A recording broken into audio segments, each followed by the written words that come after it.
সজীব শুনতে পাচ্ছেন, নির্বাচনী প্রচারণা কেমন দেখছেন প্রার্থীরা? রূপনগর এলাকায়, রূপনগরে প্রায় 4 লক্ষ ভোটার রয়েছে এবং তাদের অর্ধেক নারী, 2 লক্ষ পুরুষ এবং অর্ধেক নারী। এবং আমরা এই মুহূর্তে যেখানে রয়েছি এটি রূপনগর থানার ঠিক সামনের অংশে। আমরা দেখতে পাচ্ছি জামাতে ইসলামীর যিনি ঢাকা 16 আসনের প্রার্থী আব্দুল বাতিন, তার প্রচারণা এখানে চলছে এবং এখানে তারা জনসংযোগ করছেন, মিছিল নিয়ে মুভমেন্ট তারা এখানে জনসংযোগ করছেন। এবং এই এলাকার আরামবাগ, বিশেষ করে রূপনগর থানার আরামবাগ এলাকায় তারা প্রত্যেকটি সড়কেই প্রদক্ষিণ করেছেন এবং ঘরে ঘরে গিয়ে যে যারা এখানকার স্থানীয় ভোটাররা রয়েছেন তাদের সঙ্গে গণসংযোগ করেছেন, কথা বলেছেন এবং তাদের কাছে ভোট প্রত্যাশা করেছেন।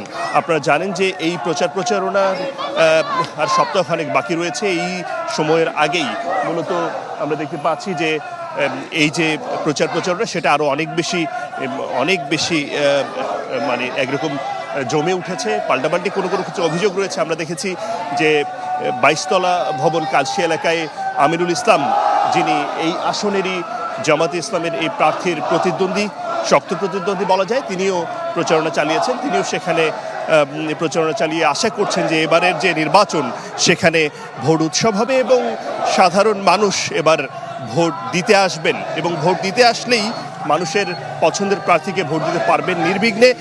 কোনো ক্ষেত্রে বিশৃঙ্খলা হচ্ছে দেশের বিভিন্ন প্রান্তে, কিন্তু তারা এই আসনে যারা রয়েছেন তারা অনেকটা আশাবাদী যে এই বিশৃঙ্খলা কিংবা যেগুলো ঘটনা ঘটছে সেগুলো অনাকাঙ্ক্ষিত, এগুলো তারা প্রত্যাশা করেন না। এই আসনের যে প্রার্থীরা রয়েছেন তারা চেষ্টা করছেন সম্ভাব্য যে সবাই মিলে নিজের পছন্দের প্রার্থীকে নির্বাচিত করার এবং ভোটাররাও অনেক ক্ষেত্রে স্বাচ্ছন্দ্য বোধ করছেন। আমরা দেখতে পাচ্ছি যে এখানে যে মিছিল রয়েছে এটি ঠিক রূপনগরের থানার সামনে দিয়ে আরামবাগের যে আবাসিক এলাকা, সেই আবাসিক এলাকায় এই প্রচারণাটাই হচ্ছে। মূলত আব্দুল বাতিন সাহেব এখানে যে প্রচারণা করছেন তাতে করে তারা প্রত্যাশা করছেন যে এই এলাকার জনগণ এবারে জুলাই আগস্টের যে আন্দোলন তার পরবর্তী সময়ে যে পরিবর্তন শুরু হয়েছে সেই পরিবর্তনে সাড়া দিবেন। এখানে মূলত তাদের যে প্রচারণা তাতে করে এই যে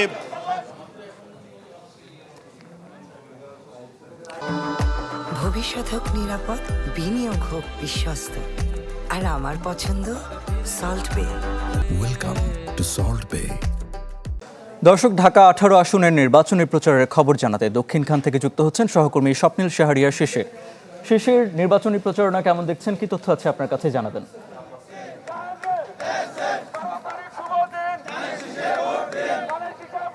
আরভিন, ভোট যেহেতু একদম কাছাকাছি চলে এসেছে সুতরাং প্রার্থীরা কিন্তু বিরামহীনভাবে ভোটারদের দ্বারা ছুটে যাচ্ছেন। তাদের যে চাহিদা রয়েছে সেই চাহিদার কথাগুলো শুনছেন এবং তারাও কিন্তু নির্বাচনের প্রতিশ্রুতি দিচ্ছেন। এই ঢাকা 18 আসনে মূল প্রতিদ্বন্দ্বিতা হবে বলা হচ্ছে যে 11 দলীয় নির্বাচন ঐক্য রয়েছে এবং বিএনপি সমর্থিত যে প্রার্থী রয়েছেন এই দুইজনের মধ্যে। তো আমরা এই মুহূর্তে রয়েছে ধানেশীষ প্রতীকে যিনি নির্বাচন করছেন SM জাহাঙ্গীর, তার নির্বাচনের প্রচারণা রয়েছে। আমরা একটু সংক্ষেপে আপনার কাছে জানতে চাইবো, একদম তো ভোটের সময় কাছাকাছি চলে এসছে, ভোটারদের আসলে কোন কোন দাবিগুলোর কথা আপনারা জানতে পারছেন এবং আপনারা কি প্রতিশ্রুতি দিচ্ছেন? সার্বিকভাবে ভোটের পরিবেশ কেমন মনে হচ্ছে? আলহামদুলিল্লাহ, ভোটের পরিবেশ খুবই ভালো আছে। আমরা নির্বাচন কমিশনের সমস্ত নিয়মকানুন মেনে আমরা কাজ করে যাচ্ছি। আর এখানকার আপনি দেখেন রেললাইনের এই পারে আমাদের যে আজকে যেখানে আছেন দক্ষিণখানের ভোটারদের একটাই কথা যে আমরা উত্তরা মডেল টাউন বলি, কিন্তু আমরা যাতে উত্তরা মডেল টাউনের মতো আমরা ঢাকা 18 আসনটাকে উত্তরা মডেল টাউন হিসাবে দেখতে চাই এবং অন্যান্য যে প্রার্থীরা আছে সবাই আমরা সুন্দরভাবে কাজ করতেছি। আমাদের ভিতরে কোনো বৈষম্য নাই এবং আমাদের ভিতরে কোনো দলাদলি হানাহানি নাই। আমরা যার প্রতিশ্রুতি অনুযায়ী কাজ করছি। আমাদের এখানে বিশেষ করে বেশি প্রয়োজন হলো মহিলারা, যখন আমরা যাই মহিলারা এক কথায় বলে ভাই আমাদের গ্যাস থাকে না। আমাদের একটা বক্তব্য যে আমরা সরকারকে বিল দিচ্ছি, আমরা গভর্নমেন্টকে ট্যাক্স দিচ্ছি, এই এলাকাটা যেন সিটি কর্পোরেশনের নিয়ন্ত্রণে, কিন্তু আমরা ট্যাক্স দিচ্ছি ঠিকই কিন্তু আমরা সেই পরিমাণে সেবা পাচ্ছি না। আমরা গ্যাসের বিল দিচ্ছি, বাস আমরা গ্যাসের নিরবচ্ছিন্ন সরবরাহ পাচ্ছি না। কাজে সেই জন্য আমার বক্তব্য যে আমরা যদি গ্যাসের বিল দিই তাহলে আমাদেরকে সেবা দিতে হবে, আমরা যদি সিটি কর্পোরেশনের ট্যাক্স দিই আমাদের সেবা দিতে হবে।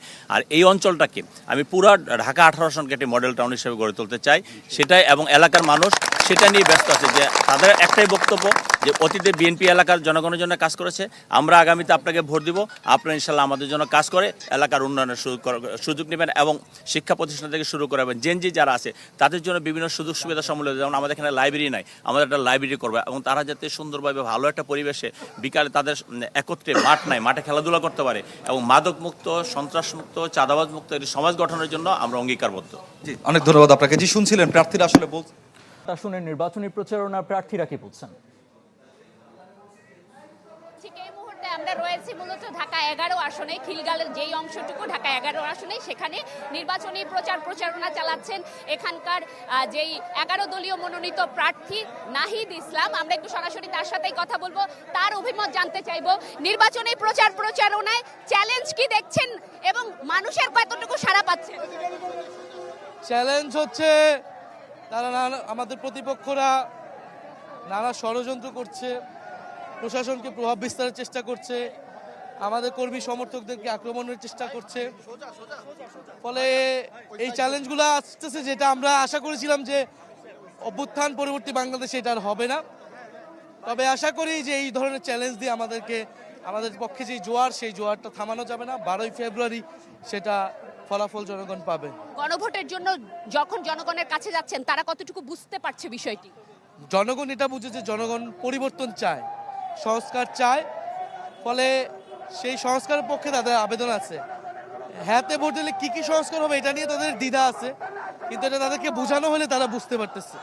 জনগণের কাছে যখন যাচ্ছেন, তারা কি আবদার করছে, কি অনুভূতি তাদের, তারা কি সংস্কার চাচ্ছে?